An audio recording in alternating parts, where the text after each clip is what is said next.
आज हम देखने वाले हैं कार्बन एंड इट्स कंपाउंड में लुईस डॉट स्ट्रक्चर के बारे में बेसिकली। तो देखो लुईस डॉट स्ट्रक्चर क्या होता है। लुईस डॉट स्ट्रक्चर एक वे होता है ऑफ रिप्रेजेंटिंग द बॉन्ड्स। ठीक है, आप बॉन्ड को रिप्रेजेंट करते हो इससे।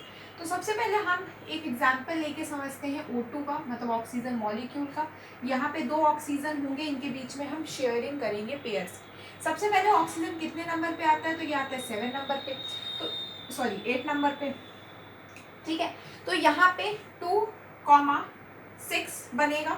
ठीक है, अब 2,6 जब बनेगा तो यहाँ पे 6 इलेक्ट्रॉन बनाने पड़ेंगे, 1 2 3 4 5 एंड 6, 1 2 3 4 5 एंड 6। ठीक है, अब यहाँ पे 2 इलेक्ट्रॉन की कमी है, यहाँ पे भी 2 इलेक्ट्रॉन की कमी है, तो यहाँ पे 2 पेयर की शेयरिंग होगी। 2 pairs of electrons are shared against each other। तो यहाँ पे 2 उसकी शेयर की पेयरिंग हुई है, 2 pairs of electron की शेयरिंग हुई, तो यहाँ पे क्या लगेगा, डबल बॉन्ड लग जाएगा। Now the second example is of N2। N2 मतलब नाइट्रोजन। नाइट्रोजन कितने नंबर पे आता है, 7 नंबर पे आता है। इसका क्या होगा, 2,5। अब इसमें देखो नाइट्रोजन में 1 2 3 4 and 5 and 1 2 3 4 and 5। अब एक बात बताओ, यहाँ 5 है, 3 चाहिए। ठीक है, तो यहाँ से 3 उठा लो, इसीलिए मैंने इसे ऐसे बनाया है। पहले से ही सोच के रखो कि क्या बनाना, उसी हिसाब से उस डॉट्स को बनाओ जिससे कि इजी पड़े।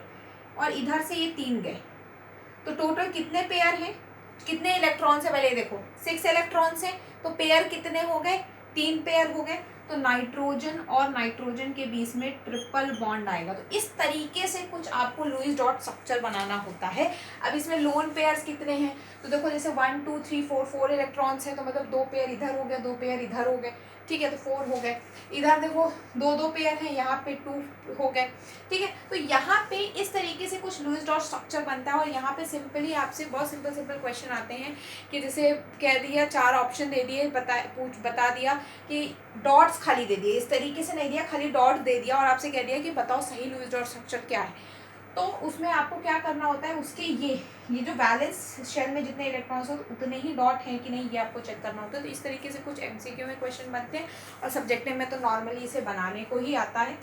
तो अब हम देखेंगे नेक्स्ट वीडियो में नेक्स्ट टॉपिक।